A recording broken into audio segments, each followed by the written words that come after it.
Hello दोस्तों, आज हम सिखाने वाले हैं आपको एक्सेल में अलाइनमेंट ग्रुप को। तो आज हम हो सके तो दो ग्रुप कवर करेंगे, अलाइनमेंट एंड नंबर। तो चलिए पहले ग्रुप को समझ लेते हैं। हम उसके लिए हम थोड़ा डाटा बना लेते हैं। उसमें हम कुछ भी यहाँ पर डाटा नहीं बनाते हैं, हम यहाँ पर आपको वैसे ही समझा देते हैं क्योंकि आप वैसे ही समझ जाओगे। हम जैसे कि इस सेल में लिख देते हैं आकाश। ये हमने लिखा आकाश। अब हमारे लिए ये है, हम इसको अलाइनमेंट में जाकर ये होता है top bottom, top alignment, sorry top align. Top align का मतलब होता है कि ये सीधा ऊपर, ये जो लिखते हैं लाइन वो ऊपर से लिखेंगे। ये देखिए ये ऊपर को हो गया। मैं इसकी रुकिए, इसे थोड़ा चौड़ा करके दिखाते हैं। ये आप देख सकते हैं। और मिडिल मतलब ये बीच में आ जाएगा। और बीच में अगर नहीं लाना आपके लिए, ये देखिए आपको ये नीचे भी आ जाता है, यानी ये होता है बॉटम। ये होता है बॉटम अलाइनमेंट। तो हम इसको मिडिल में करते हैं क्योंकि मिडिल में ये ऑप्शन तो आप जानते ही होंगे। ये ऑप्शन होता है वो लेफ्ट सेंटर एंड राइट। तो समझ गए होंगे। इससे होता है ये लेफ्ट में लिखे जाते हैं, इससे सेंटर में और इससे राइट में। तो ये हमारे लिए सेंटर में ठीक रहेगा। उसके बाद आता है वर्क। ये होता है यानी कोई भी, जैसे हमारा एक डाटा है,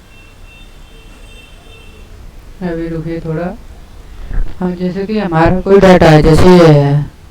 अब इस डाटा में हमारे लिए कोई नेम लिखना होता है।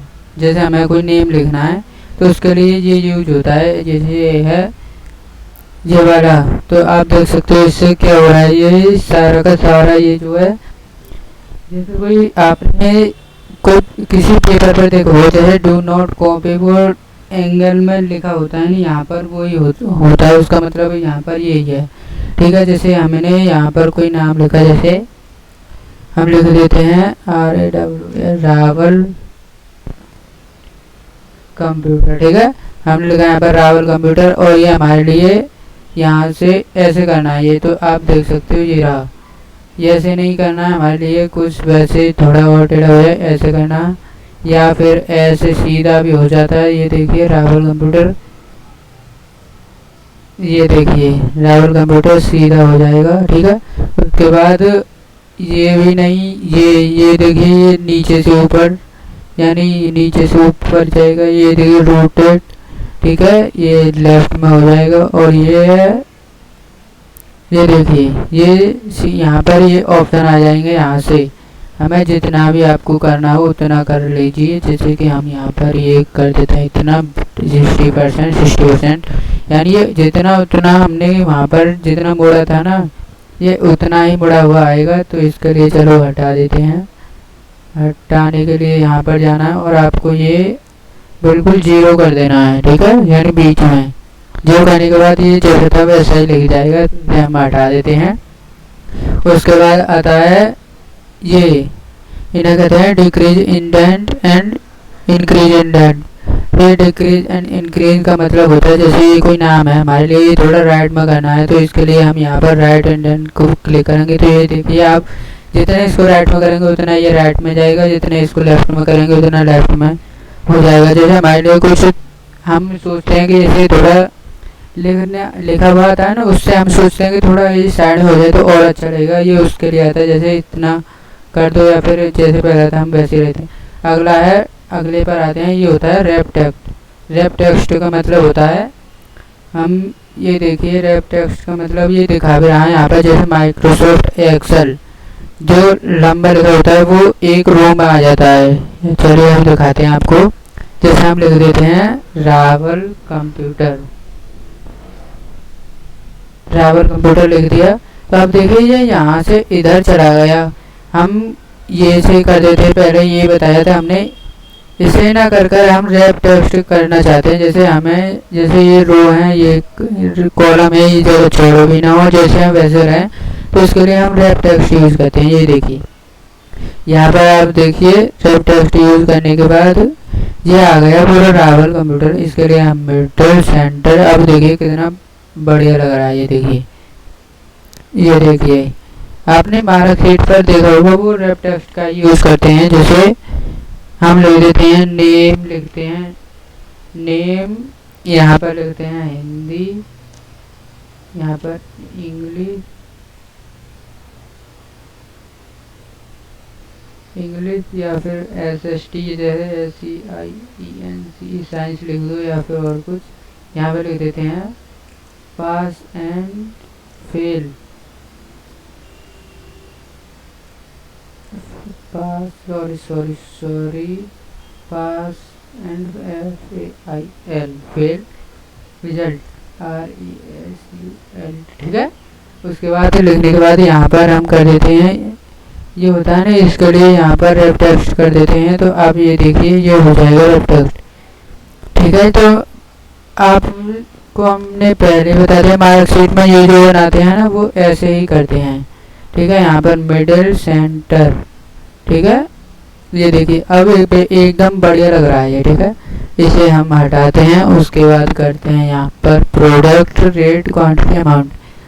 ये हमारी थोड़ी सी छोटी सी फाइल है, इसके लिए हम आपको आगे समझाएंगे। आगे रेफ टेक्स्ट समझ ही गए होंगे। उसके बाद हम आपको सिखाते हैं मर्ज and centre. Merge and centre क्या होता है, जैसे ये है, हम कोई नाम लिखते हैं, जैसे कि हम आपको नाम दिखाते हैं। ये लिख रहा है आकाश, नाम लिखा है यहाँ पर, ठीक है। अब ये आकाश नाम लिखा तो है, अब इसके लिए हम इतना एक सेल बनाना चाहते हैं, यानी इतनी जगह को हम इसका एक सेल बनाना चाहते हैं। तो उस पर यहाँ पर ये डाउन एरो है ना, यहाँ पर क्लिक करिए, मर्ज एंड सेंटर पर क्लिक कीजिए। मर्ज एंड सेंटर का मतलब होता है ये जहाँ पर भी होगा ना वो सेंटर में आ जाएगा। ये यहाँ कहीं पर भी हो ये सेंटर में आ जाएगा। आपका कहने का मतलब ये है कि सेंटर में आ जाएगा। अब इसको हटाने के लिए अनमर्ज सेल करते हैं। उसके बाद हम इसको दोबारा इतना सेलेक्ट करते हैं और इसके बाद हमें खाली रो यानी जो सीधा रहते हैं ना, जैसे ऐसे, यानी ये जो कॉलम है ये नहीं जाए, खाली रो कॉलम हट जाए, रो रह जाए खाली, जैसे ऐसे रहती है ना, उसे हम दिखाते हैं, अभी प्रैक्टिकल करके दिखाते हैं। यहाँ पर क्लिक कीजिए मर्ज एक्रॉस। मर्ज एक्रॉस पर आप देख सकते हैं ये, हाँ रुकिए हम आपको अभी दिखाते हैं। ये देखिए ये अब बिल्कुल सीधे, यहाँ पर कॉलम फॉलम कहीं पर भी नहीं दिख रहे हैं, ये खाली रो हैं, ठीक है। अब आई होप कि आप समझ गए होंगे। उसके बाद तीसरा आता है मर्ज सेल। मर्ज सेल का पहले इसको अनमर्ज करते हैं। मर्ज सेल का मतलब होता है कि ये तो जो टेक्स्ट है ना वो वहीं पर रहेगा, जो टेक्स्ट है वो वहीं पर रहेगा, किधर भी नहीं जाएगा, खाली एक सेल बन जाएगा। ये देखिए मर्ज सेल का मतलब, ये देखिए मर्ज सेल, ये रहा, सॉरी यहाँ पर कुछ गलत हो गया। ये देखिए यहाँ पर सेलेक्ट कीजिए, उसके बाद यहाँ पर क्लिक करके मर्ज सेल, सॉरी ये यहाँ पर होना चाहिए। यहाँ पर होने के बाद आप देख सकते हो ये यहाँ का यहीं पर है, जैसे पहला था। आपको हम एक बार और दिखाई देते हैं। यहाँ पर आप ऐसे क्लिक करें, जितना बड़ा आपको सेल करना उतना सेलेक्ट करने के बाद यहाँ पर आपको मर्ज सेल पर क्लिक करना। मर्ज सेल्स आप देख सकते हो। सो यार ये राइट क्यों हो रहा है, राइट सॉरी, यहाँ पर जो पहले था वैसे ही आपको रखना है। उसके बाद हम दिखाते हैं इसको दोबारा, वो पहले हमने कुछ गलत कर दिया था इसलिए ये हुआ नहीं। अब मर्ज सेल पर क्लिक कीजिए, यहाँ पर जैसे पहले था उसी जगह पर रहेगा, सिर्फ ये नीचे आ जाएगा बस, इससे ज़्यादा यहाँ पर कुछ नहीं हुआ, ठीक है। आई होप आप यहाँ तक समझ गए होंगे। उसके बाद हम करते हैं कंट्रोल Z। अगला ग्रुप आता है नंबर। नंबर के बारे में तो आप थोड़ा बहुत जानते ही होंगे, तो नहीं जानते हैं तो हम आपको चलो सिखा देते हैं कुछ थोड़ा।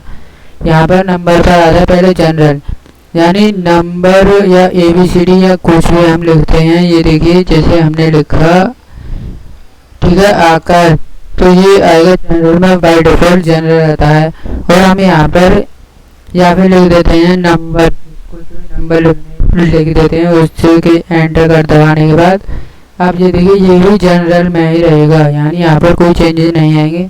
अगर हम कोई डेट लिख देते हैं, जैसे आज 23/5/26, ठीक है, ये ऑटोमेटिक डेट में कन्वर्ट हो जाएगा। ये देखिए डेट में कन्वर्ट हो जाएगा ये ऑटोमेटिकली। और मैं जैसे ये है, इसके लिए हमें करेंसी, इसमें बहुत सारे ऑप्शन होते हैं जैसे number, currency, accounting, short date, long date, time, percentage, fractions and scientific text. ठीक है, वो मेरे पे बोला नहीं जा रहा है, वो आप देख लीजिएगा। ठीक है, हम अब आपको आगे बताते हैं। जैसे जनरल में आता है करेंसी, जैसे हम यहाँ पर इसे क्लिक करके करेंसी पर क्लिक करेंगे तो ये देखिए यहाँ पर डबल क्लिक कर देते हैं। अब ये देखिए यहाँ पर पूरे रुपए आ गए। ठीक है, यहाँ पर करेंसी पर क्लिक करने के बाद ये रुपए का नोट लग जाता है, रुपए का सिंबल लग जाता है। और यहाँ पर जैसे हम कुछ और लिख देते हैं, यहाँ पर भी अगर हम अकाउंटिंग पर क्लिक करेंगे तो यहाँ पर भी वही सेम वही होगा। ठीक है, और उसके बाद आता है शॉर्ट डेट। ये शॉर्ट डेट हमारी ऑटोमेटिकली लिखी हुई है। ये हम इसको अब लॉन्ग डेट में करना चाहें तो लॉन्ग डेट पर क्लिक करेंगे तो अब ये देख सकते हैं लॉन्ग डेट में आ गए 23 मई 2026। ठीक है, ये लॉन्ग डेट में आ गया। उसके बाद आती है परसेंटेज। अब यहाँ पर जैसे हम लिख देते हैं 10 एंड % का सिंबल लगा देते हैं, उसके बाद मारते हैं एंटर। तो आप ये देखिए ऑटोमेटिकली परसेंटेज में कन्वर्ट हो गया है, ये परसेंटेज फॉर्मेट आ गया है इसका। ठीक है, उसके बाद अगला ऑप्शन होता है, इसमें एक चीज़ और बता दें, मैं आपको इसमें एक चीज़ और बता दूँ। जैसे इसको तो हटाइए, डिलीट कीजिए और इसको भी डिलीट कीजिए। उसके बाद मैं आपको बता दूँ कि एक चीज़ और अलग से बता दूँ। जैसे यहाँ पर लिखा है क्वांटिटी, यहाँ पर हमें जैसे कोई पूछता है तो हम बता नहीं पाते जैसे कि यह क्वांटिटी में 100 यानी ये 100 पीसीज हैं, क्या है ये, जैसे पीसीज या पैकेट्स या कुछ भी क्या है ये, अगर कोई पूछेगा तो हम बता नहीं पाते हैं। यहाँ पर कुछ लिखने के लिए जैसे हम यहाँ पर लिख देते हैं पीसीज, PCS डॉट एंटर। तो आप यहाँ पर देखिए ये वैल्यू आ रही है क्योंकि यहाँ पर नंबर एंड टेक्स्ट है। यहाँ पर नंबर एंड टेक्स्ट कभी मल्टीप्लाई नहीं हो सकता है, इसलिए यहाँ पर इसे काट कर ये आ जाएगा। इसके लिए हमें पीसी लिखने के लिए पहले तो हमें ये सेलेक्ट करना पड़ेगा। सेलेक्ट करने के बाद यहाँ पर ये जो आपको दिख रहा है फॉर्मेट सेल नंबर, उसके बाद ये आपको ये नीचे कॉर्नर पर दिख रहा होगा, यहाँ पर क्लिक करके जो यहाँ पर कस्टम पर जाना है। कस्टम पर जाने के बाद यहाँ पर जनरल को हटाकर यहाँ पर लिखना है, आपको जनरल को हटा देना है। उसके बाद लगाना है आपको हैज, 3 नंबर पर जो हैज है वो लगाना है। उसके बाद आपको डबल स्पेस दबाना है, डबल कोट में जो भी आपको चीज़ लिखनी है वो लिखवानी है। उसके लिए लिखवाने के लिए आपको वही चीज़ लिखनी है। जैसे मैं इसे लिखवा देना चाहता हूँ तो यहाँ पर मैं लिखता हूँ पीसीज, इसके बाद डबल कोट बंद, डॉट लगाने के बाद डबल कोट बंद एंड एंटर। अब देखिए यहाँ पर कुछ भी चेंज नहीं हुआ है, यहाँ पर केवल और केवल PCS लिख कर आए हैं, PC लिख कर आए हैं, बाकी यहाँ पर कोई चेंज नहीं हुआ है। यहाँ पर ना तो वैल्यू आई है ना कुछ भी, यहाँ तक तो आप समझ गए होंगे। और उसके बाद आप देखिए यहाँ पर हम रुपए का सिंबल लगा देते हैं, यहाँ से भी लगा सकते हैं। ठीक है, यहाँ पर लगाने के बाद अब यदि इसके बाद में ये 00 यानी ऑटोमेटिक बाय डिफॉल्ट ये 00 आते हैं करेंसी में कन्वर्ट करने के बाद, इसको हटाने के लिए यहाँ पर आपको दिख रहा होगा इनकी इंक्रीज डेसिमल और डिक्रीज डेसिमल। इनके लिए हम डिक्रीज डेसिमल करेंगे क्योंकि इन्हें हमें हटाना है, तो इसके लिए हम डिक्रीज डेसिमल करते हैं। अब ये देखिए डिक्रीज हो गया है। अब यहाँ पर केवल और केवल रुपए लिखे आ रहे हैं। अब ये देखिए यहाँ पर रुपए आगे की तरफ ये यहाँ से कहीं हट नहीं रहे हैं। उसके बाद हम देखते हैं करेंसी पर क्लिक करके आप दोबारा देख सकते हैं। उसके बाद यहाँ पर डिक्रीज डेसिमल दबाइए तो आप ये देखिए यहाँ पर रुपए इनके कहीं पर नहीं, इसलिए यहाँ पर जाकर करेंसी पर क्लिक करके डिक्रीज डेसिमल पर क्लिक करके यहाँ पर आपको हो जाएगा। तो अब यहाँ तक आपको वीडियो समझ में आई होगी। मैं उम्मीद करता हूँ कि यहाँ तक आपको वीडियो अच्छी लगी हो या समझ में आई हो। अगर आपको वीडियो अच्छी लगी हो तो वीडियो को लाइक शेयर एंड सब्सक्राइब जरूर से करना।